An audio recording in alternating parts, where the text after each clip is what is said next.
Sir प्रणाम। मैं Ajit Kumar Singh Delhi university से पीएचडी कर रहा हूँ। आपसे अपने अनुसंधान से संबंधित साक्षात्कार के लिए आया हूँ। क्योंकि आपका इस फील्ड में बहुत ज़्यादा कार्य है, इसलिए वो मेरे रिसर्च से बहुत ज़्यादा वेरी मच को रिलेटेड। आइए बात करते हैं श्री संजय उपाध्याय सर से। नमस्ते सर। सर आपने पटना में बहुत महत्वपूर्ण काम किया है और मैं आपके अनुभवों को जानना चाहता हूँ। और उषा किरण खान मैम के जो दो महत्वपूर्ण नाटक हैं, करने को तो आपने उनके लगभग सभी नाटकों का मंचन किया है, लेकिन जो दो नाटक मेरे रिसर्च से बहुत ज़्यादा कोरिलेटेड है, कहाँ गए मेरे गुना रे और हीरा डूम, तो उनके बारे में मैं आपके विचार जानना चाहूँगा सर। जी बहुत बहुत धन्यवाद। देखिए, पद्मश्री उषा किरण खान जी द्वारा लिखित दो नाटक, जैसा कि आपने कहा कहाँ गए मेरे उगना, जो कवि विद्यापति के जीवन संघर्ष जीवन दर्शन पर केंद्रित है। वहीं हीरा डूम नाटक जो है दूसरा नाटक था मेरा उषा किरण जी का। तो ये हिंदी साहित्य के दलित कवि के रूप में हीरा डूम बहुत ही महत्वपूर्ण हस्ताक्षर रहे हैं। कुछ लोगों का ये कहना है कि प्रथम दलित कवि हैं। उनकी कविता है अछूत पुकार करके, उसको उस पर बेस करके हीरा डूम नाटक की रचना की गई। दरअसल उसके अलावा और कोई कहानी हीरा डूम की मिलती नहीं है। वो एकमात्र वही अछूत की जो शिकायत है, उस कविता के बाद उनकी और अन्य जो कृतियां हैं वो हाशिए पे है, कहाँ चली गई लोगों को नहीं मालूम है। और हीरा डूम भी के बारे में जो जानकारी हम लोगों ने प्राप्त करनी चाहिए, तो हीरा डूम हमारे यहाँ एक हुआ कि उसको कैसे फिक्शियस किया जाए। तो फिक्शन में उसको हम लोगों ने ये किया कि ठकैता डोम था। ये उस वक्त ज़माने की बात है जब हमारे यहाँ चीफ मिनिस्टर कर्पूरी ठाकुर जी हुआ करते थे। तो ठकैता डोम जो है वो ढोलक बजाता था, कलाकार था और वो मेहतर का काम करता था। एक एसपी साहब हुआ करते थे, उन्हीं के यहाँ, उनका नाम नहीं लेंगे लेकिन ये सच्ची घटना है। उनके यहाँ वो मेहतर के रूप में काम करता था। स्मार्ट था, खूबसूरत था देखने में और कलाकार था। तो वो ठकैता जो है, हम लोगों ने ये प्रयोग किया कि ठकैता जो है हीरा डूम की कविताओं का पाठ करता था और उसका गायन करता था। तो उसने अपनी एक मंडली बनाई हुई थी। शाम को जब फुर्सत मिलता था उसको मंडली के साथ बैठकर और हीरा डूम की कविताओं का गायन करता था।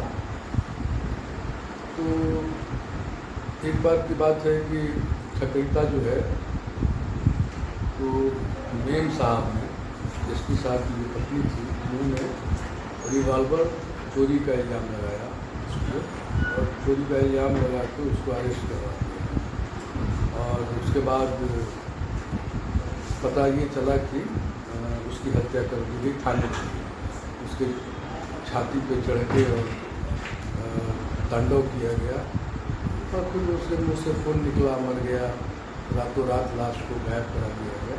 और बहुत बड़ा ये दलित आंदोलन छिड़ा था उस वक्त। अखबारों में भी आप कर्पूरी ठाकुर के ज़माने में कौन सा डेट है क्या है, लेकिन उस वक्त थे काफ़ी आंदोलन वगैरह हुआ था। और चीफ मिनिस्टर को वो लाश को फिर ये किया गया, हासिल किया गया और चीफ मिनिस्टर को खुद आना पड़ा था बासघाट मुखाग्नि करने के लिए तमाम इसी को बेस करके हमने। अब इसके पीछे कारण था कि क्यों उसको रिवॉल्वर चोरी का इल्ज़ाम हो रहा है, झूठा इल्ज़ाम था। दरअसल वो जो पत्नी थी उनकी वो थोड़ी रसिक मिजाज की थी और हीरा डूम बहुत स्मार्ट था, खूबसूरत था। तो उसको ऑफ़र किया होगा, कुछ अपने इश्क लड़ाने की बात हुई होगी। तो इसने मना कर दिया होगा। इसने बोला था कि मेरी भी अपनी एक और हमारा हम हमारी गर्लफ्रेंड है, तो हम उसने ये किया होगा, मना किया होगा, जिससे कि वो नाराज़ होकर और उस पर इतना बड़ा इल्ज़ाम लगाया। और तो वही इसी को आधार बना के हीरा डोम, जब वो ठकैता शाम को अपने मंडली में आता था तो हीरा डोम के गेटअप में मास्क वगैरह लगा के, विग लगा के, हीरा डोम बन के उनका पाठ करता था, अभिनय करता था, लगा के लोगों को जागरूक करता था। और दूसरी तरफ उसकी इस तरह से हत्या की गई और एक आंदोलन का रूप लिया। तो हमने भी किया था कि जब हीरा डोम मारा गया, ये ठकैता, तो हीरा डोम जो है जो उसका ग्रुप था, उसने विरोध के रूप में उस पर नाटक किया हीरा डोम के पक्ष में आके। और इस तरह का भी नाटक को हम लोगों ने, ये संगीत प्रधान ये नाटक है। शैली तो यही कह सकते हैं, शैली कोई अलग से इसको हम देखिए, मैं जो नाटक करता हूँ वो पर्टिकुलर 2-3 नाटक ही मैंने किए जो अलग अलग शैली में है। जैसे विदेशिया है, जैसे बकरी नाटक किया था, वो नौटंकी शैली में था। और एक बार जश्मा ओढ़न नाटक किया था, तो वो हमने भवई शैली में किया था। बाकी जो नाटक मैं करता हूँ उसको आप प्रयोग धर्मी कह सकते हैं। तो ये भी प्रयोग धर्मी नाटक यह प्रयोग धर्मी था क्योंकि फिक्शन था। और कैसे हम लोगों ने हीरा डोम और ठकैता डोम दोनों को लेकर और एक फिक्शन क्रिएट किया। और एक संगीत उसके जो हीरा डोम की जो कविताएँ थी उसको कंपोज करके उसका म्यूजिकल रूप देकर, और उसको हम लोगों ने शैली अगर आप लेंगे तो वो था एक तरह से डोमकच एक शैली। जो डोमकच एक शैली होती है जो महिलाएं करती हैं वेश धारण करके। जी जी सर। हाँ, वो रात को वो लोग अपने इसमें जब बारात चली जाती थी गांव में, पूरा गांव का गांव खाली हो जाता था तो महिलाएं स्थित रह जाती थी और वो पाठ करती थी, अलग अलग वेश धारण करती थी। बड़ा अश्लील तरीके से महिलाएं आपस में रात भर जगती थी और पूरे गांव में घूम घूम कर वो लोग ये करता था, रतजगी करता था, ताकि कोई चोर चक्का डाकू डरा ना आ जाए गांव में। तो इसलिए उसको वो एक डोमकच शैली है। जो डोम जाति है वो लोग भी इसको बहुत ज़्यादा करते थे। मतलब उसी शैली को हमने, नृत्य उनका जो है स्टाइल है, डोम का उनकी गायन की शैली है उनका जो, उसको हमने इसमें डोमकच शैली आप कह सकते हैं, हीरा डोम। तो ये एक प्रोसेस था। उसी में जो विमर्श, दलित विमर्श भी खड़ा होता है इसके अंदर।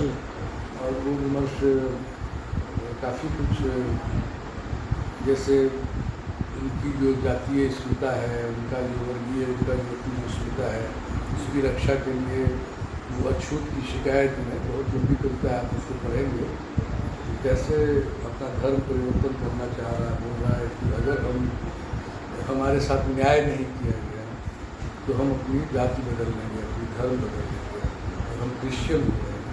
वही दौर था जब सारे दलित क्रिश्चियनिटी में ये कन्वर्ट हो रहे थे। तो ये कॉन्फ्लिक्ट है हीरा डोम का। उसको कैसे उसी में वो विमर्श खड़ा करता है कि हम लोगों के साथ कितना अन्याय होता है, पानी नहीं पीने दिया जाता है कुआं में, ठाकुर का कुआं जैसा, तो पानी नहीं पीने दिया जाता है। फिर हमारे साथ तरह तरह का ये किया है, जो अपमान जो है वो तो पूरा का पूरा एक वर्णवादी व्यवस्था है शुद्ध लोगों के। तो वो उस कविता के माध्यम से एक दलित करने की कोशिश की थी। और तो इसमें नारी विमर्श, नारी का यह रूप भी देख सकते हैं कि किस तरह से ठकैता को मारा गया। और एक महिला जो करुणा की प्रतीक होती है, ममता की प्रतीक होती है, और किस तरह से अपने हवस का शिकार बनाने, जब वो फेल हो गई, उसमें जब वो सफल नहीं हुई तो उसकी हत्या करवाया। और एक तरह से एक दूसरा रूप नारी का, यह रूप भी इस नाटक में आया है। दूसरी तरफ प्यार का पक्ष भी है कि कैसे ठकैता जो है एक इसी के यहाँ उसी के कम्युनिटी से एक लड़की है जिसका नाम चंदा है, उसके साथ वो प्रेम में पड़ा हुआ है और जब अभिनय करता है हीरा डोम का तो उस वक्त वो नायिका की भूमिका में आ जाती है और दोनों मिल के हीरो हीरोइन का पाठ करते हैं कैसे फिर ये एक तरह से प्यार का भी पक्ष है महिला का और पुरुष के बीच का। जी इस तरह से वो लोग क्रिएटिव एक तरह से लोग कह सकते हैं कि प्यार का तो है ही, प्यार भी है, लेकिन दूसरी तरफ वो दोनों मिल के और दलित विमर्श भी खड़ा करते हैं जब वो अभिनय खड़ा कर रहे होते हैं। तमाम तरह के विमर्श हैं उसके अंदर, तो जिसमें महिला भी आ जाती है। आजकल जिस तरह से महिलाओं के रिजर्वेशन में और की बात चल रही है, तो वो सारी चीज़ें किसी न किसी बहाने इस नाटक बड़ा ही प्रोग्रेसिव नाटक है ये, और इसको प्रयोगधर्मी आप कह सकते हैं शैली में इसको किया गया था। जी सर। अच्छा सर, इस नाटक में आपने इसमें यथार्थवादी शैली भी है कहीं ना कहीं? तो अभिनय में तो यथार्थवादिता थी। देखिए, यथार्थवादी नाटक जो है वो रंगमंच का यथार्थ अलग होता है, जीवन का यथार्थ अलग होता है। जीवन के यथार्थ को रंगमंच पर जब हम पेश करते हैं तो वो रंगमंचीय उसका जो व्याकरण है उसके तहत वो यथार्थ टूटता है और रंगमंच का अपना यथार्थ है। इसको आप कह सकते हैं कि जब संवाद होता है, बातचीत होती है, अभिनय होता है, उसमें यथार्थवादिता होती है, लेकिन जैसे ही वो परफॉर्मेंस भी तो है इसके अंदर, तो जैसे प्ले विद इन प्ले, जी, तो वो फिर मतलब यथार्थवादी नहीं रहते, उसको आप कह सकते हैं कि वो स्टाइलाइजेशन, जिसको कहते हैं स्टाइलाइज्ड शैली में वो चला जाता है। जो डोमकच का जो स्टाइलाइजेशन है, पुरुष जो है महिला का वेश धारण करके और सारे उसका अभिनय करते हैं। सर मैं लास्ट में 5 मिनट आपका चाहूँगा, स्टाइलाइज, यथार्थवादी शैली, और एक और है उस पर 5-7 मिनट आपका टाइम चाहूँगा लास्ट में सर। हाँ सर, मंच परिकल्पना के बारे में, इस नाटक की मंच परिकल्पना के बारे में क्या बताना चाहेंगे, कैसे थी? मंच देखिए, रियलिस्टिक उसका जो मंच का जो जी सारा शिल्प था, जी, वो 2-3 लेयर के प्लेटफॉर्म्स थे, 2-3 लेयर के प्लेटफॉर्म लगाए थे हमने, और उसमें एक लेयर था जो डोम पट्टी का इलाका था, डोम वहाँ पर उस प्लेटफॉर्म पे ये परफॉर्मेंस भी होता था। एक तरफ थाना और एसपी का घर वगैरह था, एक लेवल अलग था, और एक लेवल वो था जहाँ ये क्या उसको कह सकते हैं, एक तो डोम पट्टी का इलाका स्लम, दूसरी तरफ वहीं पे एसपी का बंगला, और तीसरी तरफ जहाँ परफॉर्मेंस होता है। तो ये 3 लेवल था, और तीनों मिलके कभी पूरा स्टेज एक तरह से कह सकते हैं कि हमने रियलिज्म को ब्रेक भी करते थे। अच्छा। किया, और फिर वो कहीं कहीं रियलिज्म भी है कि थाना है तो कुछ नहीं, प्लेटफॉर्म के पास एक थाने का बोर्ड लगा दो, तो थाना बन गया, उसको हटा दो, तो प्रॉप्स आते थे जाते थे। अब झोपड़ी पट्टी का इलाका है तो 2-3 सजेस्टिव कुछ ऐसा चीज़ रख दो तो पूरा का पूरा स्टेज वो स्लम का एरिया बन जाता है जी। उसको हटा देते थे तो परफॉर्मेंस का एरिया बन जाता था जी। और परफॉर्मेंस में हमने जो लोग जो मेटर लोग जो होते हैं जी, फांसी इस तरह के जो लोग हैं, देखिएगा तार के पट्टों, ताड़ जो होता है जी जी, ताड़ी निकलता है, तो उस ताड़ का जो ये होता है उसको तोड़ कर डालिए जो है, ताड़ की जो डाली है, उन डालियों का इस्तेमाल हमने किया था स्टेज पे, सूखा हुआ, जिससे पूरा स्लम का इलाका भी लगता था। स्टेज पे परफॉर्मेंस के वक्त वही प्रॉपर्टी बन जाता था अलग अलग रूप में। तो झाड़ू का जो सफाई करते हैं लोग, ढेर सारे झाड़ू का इस्तेमाल हमने किया था इसमें। इस मंच पे वो कैरेक्टर भी बन जाता था, कैरेक्टर के रूप में मंच पे रहता था। कभी दरवाज़ा बना तो झाड़ू पे ही अलग अलग रूप बना के, बड़ा बड़ा जो झाड़ू जी, होता है, अच्छा, आदमी लोग झाड़ू का बहुत इस्तेमाल हुआ था। उसमें एक तरह से कैसे कोरियोग्राफी हुई थी झाड़ुओं को लेकर। तो एक शिल्प के स्तर पे, क्राफ्ट के स्तर पर भी झाड़ू, खगड़ा का खा जिसे बोलते हैं, ये ताड़ी जिससे निकलता है, ताड़ का तरकुल जिसको कहते हैं, जी। पता नहीं क्या आप लोग बोलते हैं।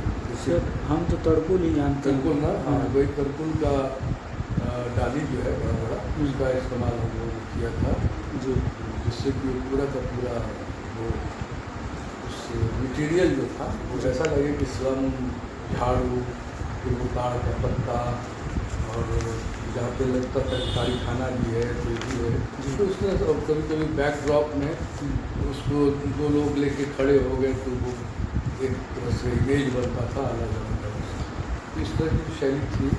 तो एक तरह से प्रयोगात्मक या प्रयोगधर्मी, या जिसको कह सकते हैं एक एक्सपेरिमेंटल शैली है। जी सर। सर इसके चरित्रों के बारे में सर आपका क्या ओपिनियन है, किस तरीके? चरित्र तो वही ठकेता डोम उसका नायक है जी, और हीरा डोम जो है एक तरह से नेपथ्य में हीरा डोम है, और उसी के छाया में ये सारा नाटक होता है। तो चरित्र जो दो तरह का अभिनय करता है, एक तरफ वो सफाई करता है, दूसरी तरफ वो कलाकार है, और वो हीरा डोम से प्रभावित है उनकी रचनाओं से, और उसका वो ये करता था। और हीरा डोम किस तरह से धर्म परिवर्तन को लेकर उसके मन में एक कॉन्फ्लिक्ट है कि हम जाएँ कि न जाएँ उधर। तो वो कॉन्फ्लिक्ट बहुत ही स्ट्रांगली हमने इस कहानी के माध्यम से निकालने का जी, प्रयास किया था, जो एक विमर्श खड़ा करता था। जी, उसकी पीड़ा है, एक अछूत की शिकायत, अछूत की किससे? व्यवस्था से शिकायत है, सिस्टम से शिकायत है। जब वो शिकायत जब उसने किया तो उसका प्रतिफल ये हुआ कि उसकी हत्या कर दी। ठकेता की क्योंकि वही शिकायत कर रहा है ना, पाठ करता है वही।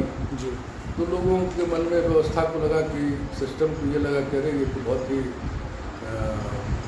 ये कर रहा है, मतलब सिस्टम को चैलेंज कर रहा है, प्रशासन को चैलेंज कर रहा है, शासन को चैलेंज कर रहा है। इसलिए उसका अंतिम परिणाम ये हुआ कि उसको गायब कर दिया गया। जिस तरह से हीरा डोम की रचनाओं को गायब कर दिया गया, हीरा डोम एकमात्र नाम रह गया। उनके बारे में आप पता करेंगे तो पता चलता था पोस्टमार्टम का काम। जी, डोम लोग पोस्टमार्टम करता है ना, वो पोस्टमार्टम किया करते थे और लिखते थे, कवि थे, लेकिन पेशा के रूप में वही काम था। फिर उनकी पता नहीं हीरा डोम को कहाँ गायब कर दिया गया। प्रेमचंद ने सरस्वती के अंक में उसको छापा था, जो पहली बार प्रेमचंद ने पहचाना हीरा डोम कविता का पावर क्या है। और भी लोगों ने उस वक्त तो छापा। बाद में उनको एक तरह से मेन स्ट्रीम का जो साहित्य वर्ग था उसने उनको फांसी पर कर दिया, गायब भी कर दिया। दूसरी तरफ हीरा डोम तो पूरे मेन स्ट्रीम से गायब किया गया, इधर ठकेता को गायब किया गया, मारा गया, चाहे जैसे भी। तो एक तरह से सिस्टम पर बहुत बड़ा ये दलित साहित्य, दलित नाटक आप कह सकते हैं, दलित का रंगमंच का पैरोकारी करता है। जी।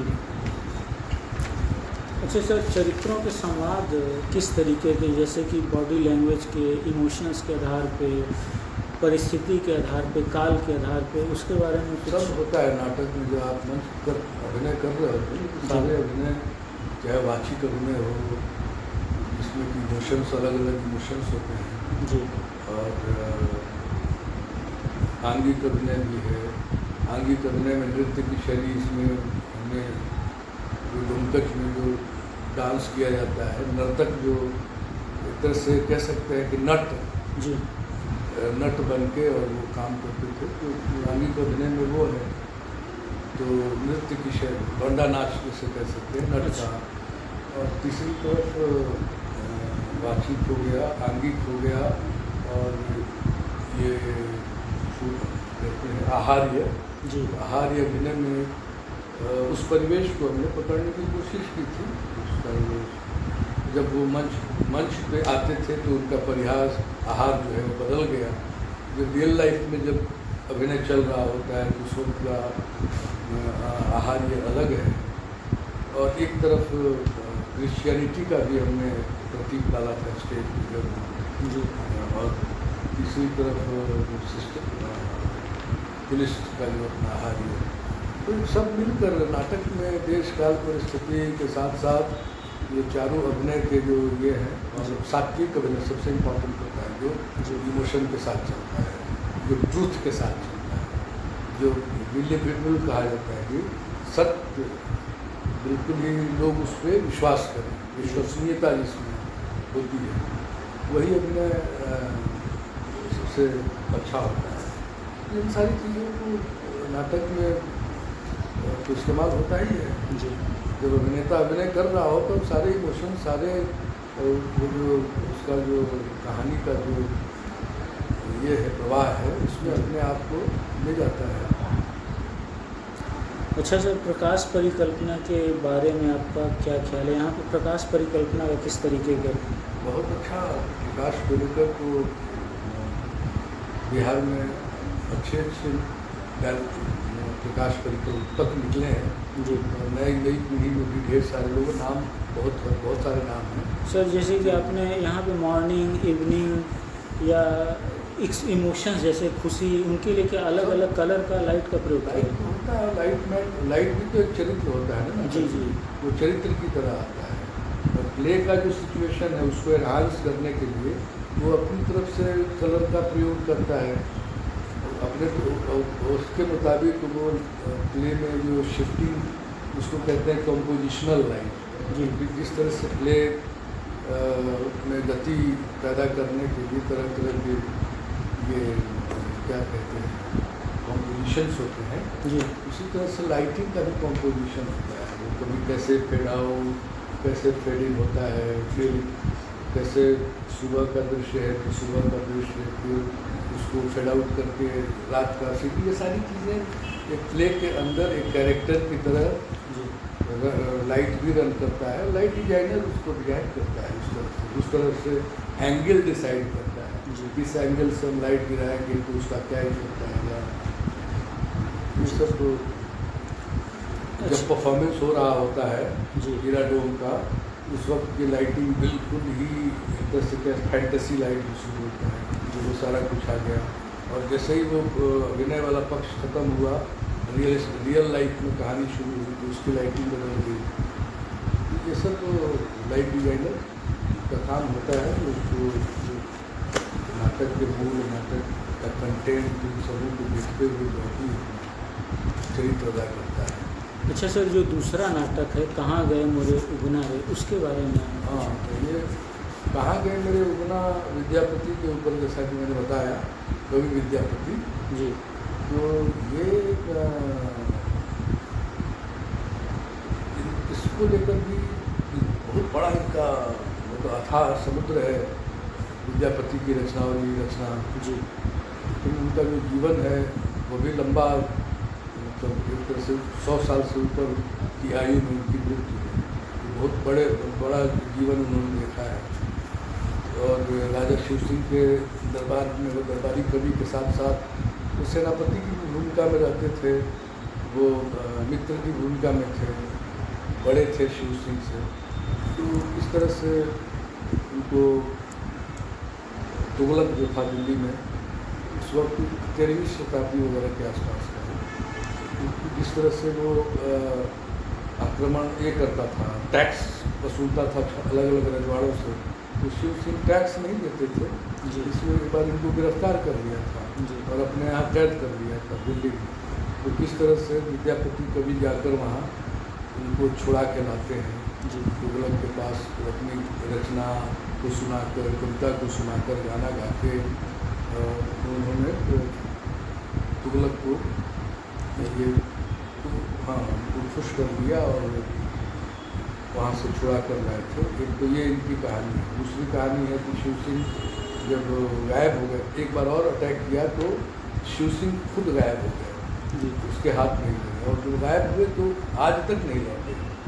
और बहुत सारी किंवदंतियाँ हैं। कुछ लोगों ने कहा कि इनको मरवा दिया गया, मार दिया गया, या वो गायब ही हो गए, पता नहीं चला, या कुछ वेश धारण कर लिया और वेश धारण करके और पूरा रहने लगे। तो उसमें उनकी जो पत्नी थी लक्ष्मा, रानी लक्ष्मा जी, वो उनकी तलाश में, मतलब लक्ष्मा राजा शिव सिंह को कृष्ण के रूप में देखती थी। ये लोग उस कल्ट वाले हैं, कृष्ण के वो अपने को कृष्ण के रूप में, राधा और शिव सिंह को कृष्ण के रूप में देखते हैं। तीसरी तरफ विद्यापति शिव भक्त थे, और शिव भक्त थे तो इतना मतलब समर्पित भाव से शिव की आराधना करते थे, जिस तरह से रावण भक्त था, उसी प्रकार से विद्यापति से खुश होकर भगवान शिव जो है उनका नौकर बनते, उगना बनते। आपने चाय बन किया जी सर, चलिए फिर यकीन जी आप सर, पीते रहिए। तो राजा ये उगना जो है नौकर बनते और कभी विद्यापति के घर में वास करने लगा। तो एक बार कभी विद्यापति कहीं जा रहे थे, उगना साथ में था, तो उनको कहीं प्यास लगी, तो उन्होंने उगना को कहा कि रे उगना, प्यास लगी है। तो उगना उस बीहड़ जंगल में चट गया और पट आया। लोटे में जल था, लोटे में जल था तो उसने दिया, तो तांबा का लोटा पिया। पीने के बाद उनको लगा यार तो गंगा जल है, इतना गंगा जल का स्वाद से तो परिचित थे ही। उन्होंने उगना से पूछा, उगना ये तो गंगा जल है, और ये लोटा इस जंगल में ये कहाँ से आ गया अचानक? तो बोला कोई बात नहीं, आप पीजिए ना, आपको तो सही लगता रहता है। तो नहीं सच सच बता, ये गंगा जल कहाँ से लाया? तू तो साक्षात शिव है, तो कहाँ से लाया? बोल। पाँव पकड़ ली, बोल तू कौन है, तू कौन है? तो बोले कि कभी पहचान गया तुम? मैं पहचान गया तो हमारे और तुम्हारे बीच से बात नहीं, किसी को मत बताना, बता दोगे तो उसी दिन से मैं गायब हो जाऊँगा। तो फिर वो एक समय की बात है कि घर में खाना वाना बन रहा था लकड़ी से, उसकी वाइफ विद्यापति की वाइफ बना रही थी, ये भी कुछ कर रहा था, इससे कुछ गलती हो गई तो कुछ क्यों है भाई, जानबूझ के भी गलती कर सकते हैं ताकि कुछ हो है। तो कभी की जो पत्नी है उन्होंने लुकाठी निकाला, गलती हुई लुकाठी से मारने के लिए दौड़ी। तो विद्यापति ने कहा, अरे भगवान क्या करती हो, तो साक्षात शिव है, इस पर लुकाठी चलाती हो, शिव शिव शिव। तब उनकी पत्नी कहती है, आपको तो सब में शिव ही दिखाई देता है, शिव शिव करती हुई। इतना सुनना था कि उगना गायब हो गया, और गायब हुआ तो उसके बाद मिला ही नहीं, और ये खोज में निकल गए। उगना रे मुड़कता देना, उगना रे मुड़कता देना गाना गाते हुए। इसका ओरिजिनल नाम था उगना रे मुड़कता देना, इस प्ले का मैथिली में उगना रे मोर। क्या समुदाय है, शुरू कर दो। 2 दिन में हम लोग बात कर रहे हैं। जी सर। आप कल में हैं? कल भी हैं? सर मैं सोच रहा था कि कल अरे हम क्या कर नींद आ गई, सो गए। तो ये